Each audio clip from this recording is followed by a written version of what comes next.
Anya na 16 tan sa Cycling Challenge 2024. What's up mga surfer? To this video's 50.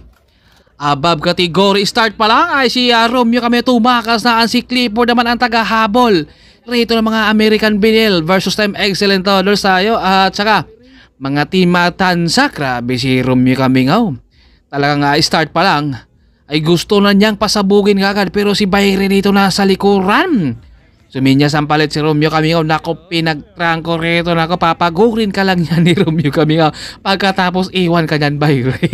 Ay, ito na nga, iniwan nga. At si Clifford din dito ng American Binil ang tagahabol rin dito sa ating peloton. Dahil si Romeo Kamingaw ay nakatakas. Ay, ito na, bumalik na nga itong si Bayre sa grupo. Pagkatapos pinagtrangko, pinagod lang ni Romeo kanina. Dahil suminyas ang palit at iniwan na naman. At si Clifford talaga rito ang mapapagod sa kakahabol kay Romeo Kamingaw. At maraming salamat rin kay Sir Alex Bilan ng Time Excellent Toddlers. Sumani si Rai sa lahat ng buong Time Excellent. Nodal shout out rin kay Wilson Iscano, Arwin Hisita. Ito na si Romeo Kamingaw, tuloy-tuloy na yung kanyang breakaway. Pero si Clifford din dito sa ating peloton ay tuloy-tuloy rin kanyang paghabol. Dahil nandito si Rodman John, si Rafael at Skultura Escaped. Galing pang duty yan. Ito mga idol natin, Danny Luga, Florepe at Romeo Kamingaw. Grabe yung kanyang breakaway. At si Rodman dito, ramdam na niya yung hingal dito dahil kanina pa yan siya naghahabol. Dahil start pa lang. Grabe si Romeo Kamingaw. At nandito si Tatay Kiko sa likuran. Henry Domingo andito rin. Amboy Cortez, si Pacquiao. Si Clifford dito ang mag-uubliga dahil nandito si Rodman na handang rumimate. Pero si Romeo Kamingaw ay bumagal na siya dahil nakita niya na papadikit na yung grupo. Kaya bumungad na rin si Escultura Escape dahil nakita na doon na humihina na rin. Ay ito na nga. Dumikit na sila dito kay Romeo Kamingaw dahil nagpapahinga rin si Romeo dahil hindi niya natiis yung 20 minutes. Plaza 3 laps dito pero bigla na naman bumungad at inunahan na naman sa kurbada. Magaling bumangking si Romeo talaga dahil inunahan na naman pagkatapos dumikit yung grupo. Inunahan na naman sa bangkingan John Serafin. Nagkakatinginan na yung dalawa rito. Nasa likod rin si Pacquiao. Ang lakas talaga, no? Kumbaga kanina pa na start pa lang ay gusto na kagad pasabugin ni Romeo yung kalang grupo pero hindi rin pumapayag si Clifford dahil kumbaga fresh pa raw siya. Kumbaga nandyan pa yung kanyang mga kakampi at Amboy Cortez na sa harapan. Henry Domingo kumapit rin sa likuran. Tinubukan na dito ni Amboy Cortez. Henry Domingo, Skultura Escaped rin. Andito sa likod, do. Kumbaga kanina ay nakabungad yan siya. Ngayon lumikod na siya. Sabi niya, pagod na ako, dong. Amboy Cortez, oh. Paunahan lang sila sa bangkingan. Parang doon sila dumadaan sa gidli-gidli. Sayang wala dito Sir Alex, no? Dahil ito yung mga kategori ni Sir din. Amboy Cortez pumanay at dumapa rin siya dito dahil kanina hindi siya nakakawala. Ngayon ay tinuloy at inunahan niya at Tatay Kiko. Hinabol ang kakampi. Wala muna raw kampihan ngayon. Dahil kailangan ko mag-ensayo dahil nakahanda ako sa patur matabungkay. Ito na si Tatay Kiko. Ang lakas pa rin. Rodman, Romeo Kamingaw. Ito naman sa likod si Pacquiao. Tumulin at no more breakaway tayo. Albert ang nasa harapan. Dahil kanina ay sulong na sana si Amboy Cortez pero lumabas si Tatay Kiko dahil wala munang kurpuhan. Kailangan niya magpapainit. Ang lakas at ito may biglang bumanat sa harapan. Pero nakabantay si Pacquiao. Sinubukan niyang agwatan dito si Romeo. Pero nakabantay na kaagad. Grabe ang lakas pa rin ni Romeo. Sa kanya mga kategori ay mahirap pa siyang talunin talaga.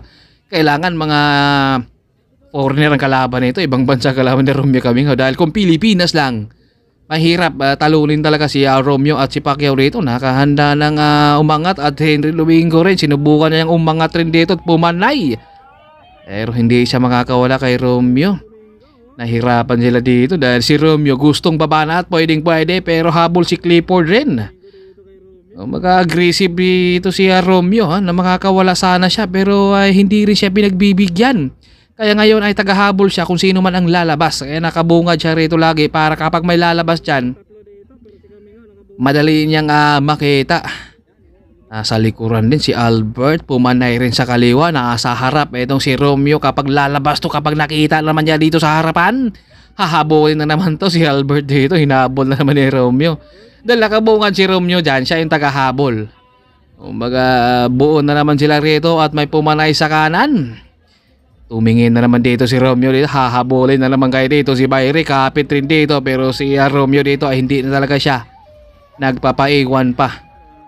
Kapag may lalabas siya yung tagaharang dyan, wala talaga kayo makakawala dyan. Kung lakas talaga ni Romeo, no? Sa kanyang kategory, kailangan mga foreigner ang kalaban nito ni Romeo Kamingaw, dahil kapag Pilipinas lang, medyo mahirap pa itong talunin. At bumungad na naman dito sa harapan at si Bayray, nakakapit dito si Bayray. Last lap tayo rito at Amboy Cortez, pumanay siya rito sa kanilang last lap dahil si Romeo ay hindi makakawala. Ito naman siya ay sumubok rin siya dito kung pagbibigyan ba siya, dahil kapag nakauna ka dyan pag banking, parang mahirap ka na dikitan ha. Ito nakatakas na si Amboy Cortez, bumangking na rin siya. Kung doon talaga sila madalas sa gilid dumano, parang mas pabor sa bangkingan talaga at umaagwat, lumada pa na. Amboy Cortez pumanay na dito. Sagad na siguro yung cambio niya dito ni Amboy. Dahil last lap na yan.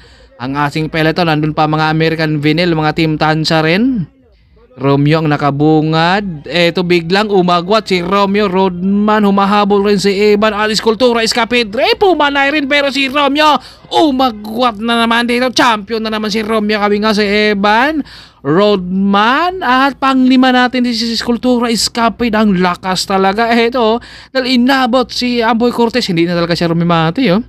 Si Romeo kami nga bigla namang umangat dito at nililingon pa dito ni Romeo kung mahahabol pa ba siya dito sa kanilang rimate, at dapaan na lang sila rito. Grabe, mga pagod na rin yan. Pero wala pa rin kupas dito si Romeo, ang lakas pa rin, veterano talaga. Pagkadikit ni Amboy Cortez, bigla naman siyang umagwat.